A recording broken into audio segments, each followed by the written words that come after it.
1982 оны 4 сарын 26. Хаврын бороо тасралтгүй орж байх үед 100 орчим мөрөх амьдардаг Кёнсан Намдогийн өргөн хэмээх жижиг уулын тосгонд гинэт буун дуу гарч нэг шөнийн дотор 62 оршин суугч амиа алдан олон 10 хүн шахаджээ. Ачаархалтай нуух хэргийг үйлдсэн гэмт этгээд нь тус тосгоны аюулгүй байдлыг хариуцж байсан цагдаагийн офицер Үбон Гүн байв. Тухайн үедээ өвгийн хүчирхийлэл нь орчин үеийн түүхэнд нэг гэмт хэрэгтний үйлдсэн хамгийн аимшигт олон нийтийн аллага байсан юм. Тэгвэл түүний уур хилэн галзуурал жухам яагаад юунаас болж тесрэх болов? Үбон Гүн нь 1955 оны 2 сарын 24-ний өдөр төрсөн бөгөөд 1978 онд цэргээс халагдах хүртлээр Тэнгисийн явган цэргийн корпуст албааж мэрэгсэн мэрэгэн бууч гэдгээрээ алдартай байв.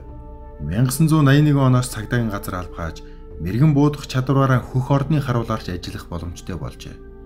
Гисэн хэдий ч үүгийн хит их арх уудаг зуршил болон зан авираас нь шалтгаалan тушаал бууруулан өмнөд Кёнсан мужийн өрийн хошууныг Конго тосгонд томилсон байна.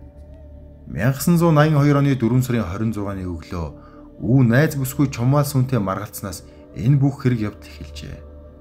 Шөнийн ээлжнээсээ буун унтаж байсан Үүгийн цээжин дээр суусан ялааг алах гэж зогсноос болж зочин сэрсэн Үү галзууртлаа ууралсан байна.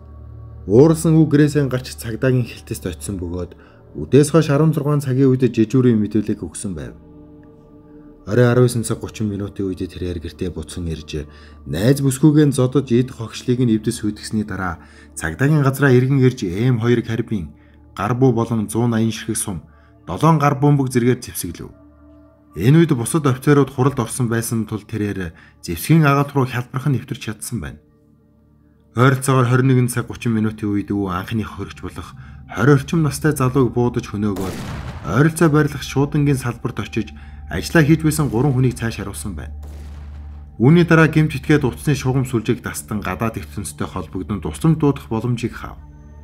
Ингээд Үбон Гүн тосгоноос тосгон дамжиж цагдаагийн ажилтны дүрээр иргэдийн гэрт нэвтрэн гал нээж байсан бөгөөд хажуугаар өнгөрч буй хүмүүс рүү гарнаа шидэн 6 хүний амьд хүрчээ.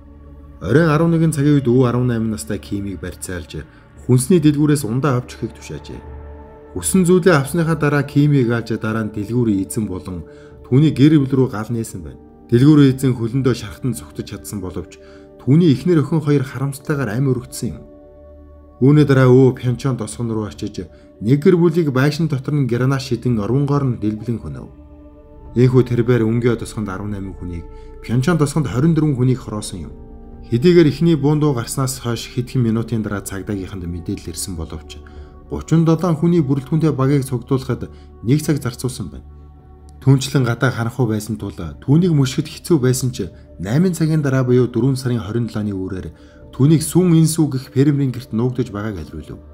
Тэр үед Үү тухайн гэр бүлийн 3 хүнийг барьцаалж өөрийн биедээ 2 гар мөгийг бэхэлсэн байжээ. Цагдаа нар дайрахад тэрээр 2 гар мөмгөнд дэлбэлж барьцааны хүмүүстэй хамт амиа эгүүтгсэн байна.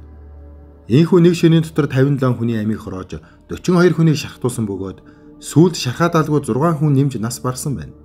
Гэрчийн мэдүүлгээр түүний найз охин бид хоёрыг гэрлээгүй байж хамт амьдарч байгаа тухай тосгоныхон ам нээх бүрт Үү дургуутсаж эмзэглэн хүлээж авдаг байсан хэмээн ярьсан байна.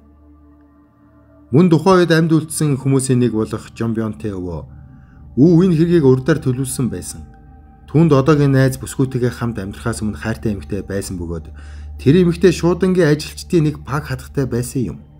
Үү паг хатгатай сонирхож байгаагаа хэд хэдэн удаа илэрхийлсэн ч татгалзсан хариу удаа дараа авч байсан тул түүнд өшөө хорслоо хатгасаар ирсэн хэмээн мэдүүлжээ.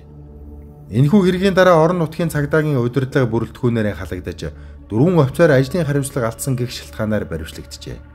Тэгээ зогсохгүй бүгд найрамдах Солонгос улсын дотоод хэргийн сайдын сүүжин хуваа болон үндэсний цагдаагийн газрын дараа ан юм манаар ажиллаа хүлээлгэн өгч засгийн газраас энэхүү аимшигт алгын хохирогчдын ар гэрт тэтгэмж олох шийдвэр гаргаж байсан гэдэг.